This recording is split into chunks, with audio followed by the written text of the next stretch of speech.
Olá, meus queridos, sejam muito bem-vindos a mais uma aula preparatória. Nesse episódio, nós vamos conversar sobre uma das leis mais importantes para quem sonha com a estabilidade e a carreira pública. A Lei número 8.112, de 1990, que institui o Regime Jurídico Único dos Servidores Públicos Civis da União. Respire fundo, pegue seu café e se concentre, porque essa aula foi feita para te ajudar a entender de verdade o que essa lei representa e como ela muda a vida de quem escolhe servir ao Estado brasileiro. Vamos começar entendendo o básico. O que é essa lei? A Lei número 8.112 de 1990 é a norma que estabelece as regras que regem a vida funcional dos servidores públicos federais, aqueles que trabalham na administração direta, nas autarquias e nas fundações públicas federais. Em outras palavras, é essa lei que define como o servidor entra no serviço público, quais são seus direitos, deveres, vantagens, responsabilidades, formas de punição e até como se aposenta. Ela é o coração do regime jurídico do servidor federal. E olha só, se você está se preparando para concurso, saiba que essa é uma das leis mais cobradas em provas. Então, além de entender os artigos, é essencial compreender o espírito da norma, ou seja, por que ela existe e qual é a lógica por trás de cada regra. A Lei 8.112 nasceu em um momento de reorganização administrativa do Estado brasileiro, quando o país precisava de um sistema unificado e justo para seus servidores. Antes dela, cada órgão tinha regras próprias, e isso causava desigualdade e confusão. Com a nova lei, criou-se um regime jurídico único, trazendo padronização, transparência e segurança jurídica. E embora ela tenha sido alterada várias vezes ao longo dos anos, continua sendo o pilar central da administração pública federal quando o assunto é gestão de pessoas.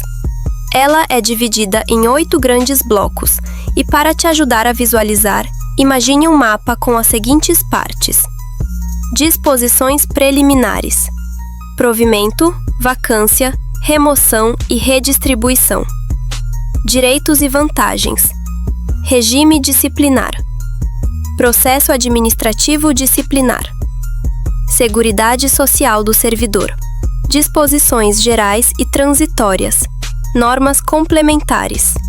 É com base nesses 8 pilares que vamos construir o nosso entendimento a partir de agora.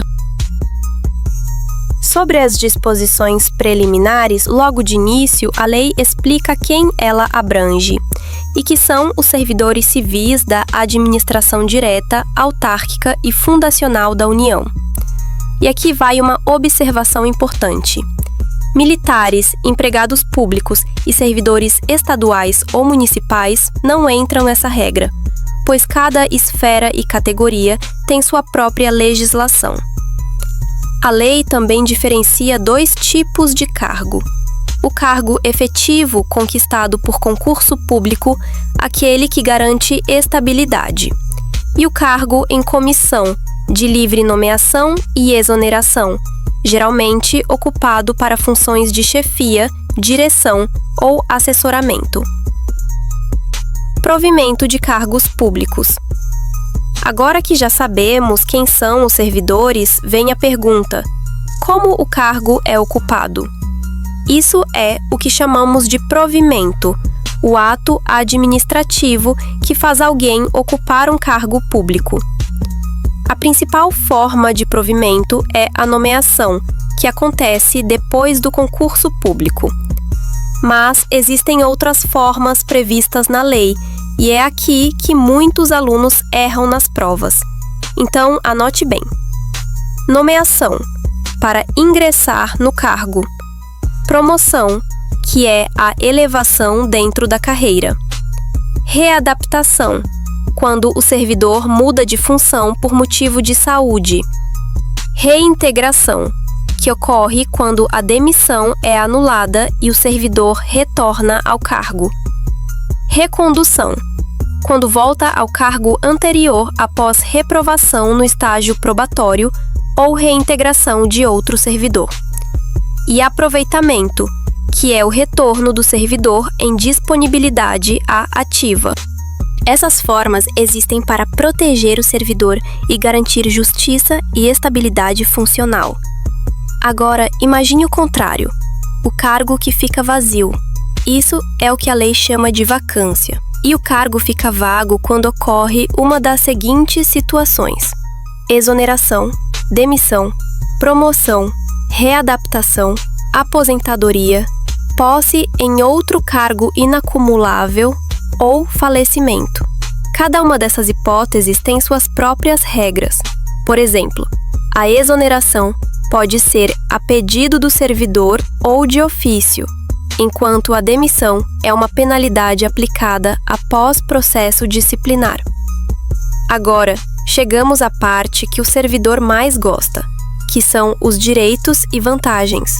Esse é um dos capítulos mais extensos da lei e trata de tudo aquilo que garante dignidade e segurança ao servidor.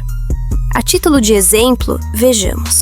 O servidor tem direito a 30 dias de férias por ano, podendo acumular até 2 períodos, caso o serviço exija. Existem várias licenças, como para tratamento de saúde, gestação, paternidade, capacitação, mandato classista, entre outras. Além disso, há as indenizações, como diárias e ajuda de custo, que não se incorporam ao salário, e as gratificações e adicionais, que são vantagens pecuniárias concedidas por tempo de serviço, desempenho ou condições especiais de trabalho. O vencimento é a base da remuneração, e em alguns cargos há o subsídio, que é o pagamento em parcela única. E sobre a estabilidade e estágio probatório? Depois de 3 anos de efetivo exercício, o servidor conquista um direito muito importante, que é a chamada estabilidade. Isso significa que ele só pode ser demitido em casos previstos em lei, como decisão judicial, processo administrativo disciplinar ou avaliação de desempenho. Durante os primeiros 3 anos, o servidor passa pelo chamado estágio probatório, um período de avaliação da sua assiduidade, disciplina, iniciativa, produtividade e responsabilidade. Aqui é bem simples. Se for aprovado, adquire a estabilidade. Se for reprovado, pode ser exonerado ou reconduzido ao cargo anterior. O servidor público tem uma missão ética, que é a de servir a sociedade com honestidade e respeito. Entre seus deveres estão o de ser pontual, cumprir ordens legais, zelar pelo patrimônio público e manter uma conduta compatível com a moralidade administrativa. E há também proibições. O servidor público não pode administrar empresa privada, usar o cargo para obter vantagem pessoal ou receber presentes e gratificações indevidas. E se descumprir essas regras, o servidor responde no âmbito civil, penal e administrativamente, conforme os princípios do artigo 37 da Constituição Federal. Inclusive, temos um vídeo sobre os fundamentos da Constituição Cidadã aqui no canal. A lei também trata das penalidades e do processo administrativo disciplinar. São basicamente 6 penalidades previstas na lei: advertência, suspensão, demissão, cassação de aposentadoria ou disponibilidade, destituição de cargo em comissão e destituição de função comissionada. A aplicação da pena deve ser sempre proporcional à gravidade da falta. E quando há suspeita de irregularidade, entra em cena o processo administrativo disciplinar, o famoso PAD. Ele tem 3 fases: instauração, inquérito e julgamento. Durante o processo, o servidor tem direito à ampla defesa e ao contraditório. Isso significa que ele pode apresentar sua versão dos fatos, indicar testemunhas, juntar provas e ser acompanhado por advogado ou defensor. A administração pública, por sua vez, deve conduzir o processo com imparcialidade, transparência e respeito às garantias legais. Se ao final for comprovada a inocência do servidor, ele é absolvido e nenhuma penalidade é aplicada. E caso tenha sido afastado injustamente, pode até ser reintegrado ao cargo com direito à indenização pelos prejuízos sofridos. Por outro lado, se ficar provada a irregularidade, a autoridade competente deve aplicar uma penalidade proporcional à gravidade da falta cometida.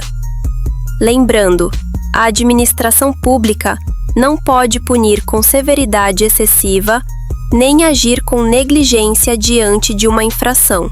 Deve haver equilíbrio, justiça e observância do devido processo legal. Por isso, o PAD não é apenas um instrumento punitivo, mas também uma ferramenta de proteção do servidor honesto, que muitas vezes é acusado injustamente e precisa de um meio formal para provar sua inocência. A lei também garante a proteção social do servidor. Ela prevê cobertura em casos de doença, invalidez, acidente em serviço, gestação, velhice e morte. O servidor contribui para o regime próprio de previdência e pode se aposentar por invalidez compulsoriamente aos 75 anos ou voluntariamente quando cumpre os requisitos de idade e tempo de contribuição. Refletindo sobre tudo o que vimos até agora, podemos afirmar que a Lei nº 8.112 de 1990 é muito mais do que um manual burocrático. Ela é um símbolo de equilíbrio entre direitos e deveres, de ética e eficiência, e de respeito à função pública. Estudar essa lei é entender como o Estado funciona na prática.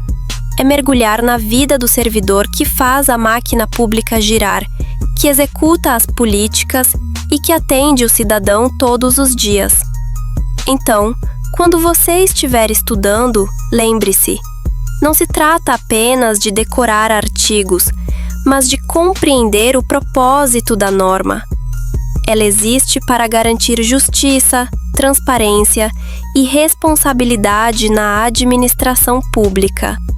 Para fixar o assunto, vamos ver uma questão real de concurso, sobre a vacância do cargo público. De acordo com a Lei nº 8.112, a vacância de cargo público pode ocorrer em razão de a. Exoneração, reintegração e aposentadoria. B. Falecimento, aproveitamento e readaptação. C. Demissão, readaptação e reversão. D. Demissão, readaptação e posse em outro cargo inacumulável. E. Exoneração, aproveitamento e falecimento. Tome um tempo para pensar um pouco.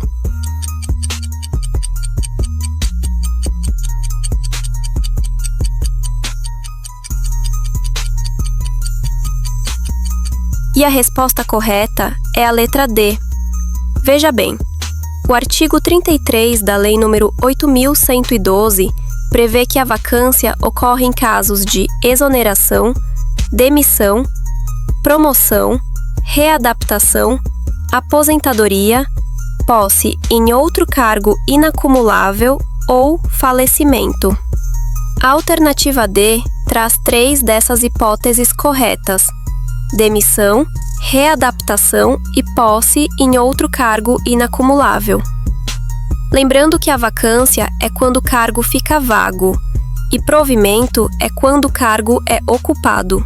Então lembre-se, reintegração, reversão e aproveitamento são formas de provimento e não de vacância.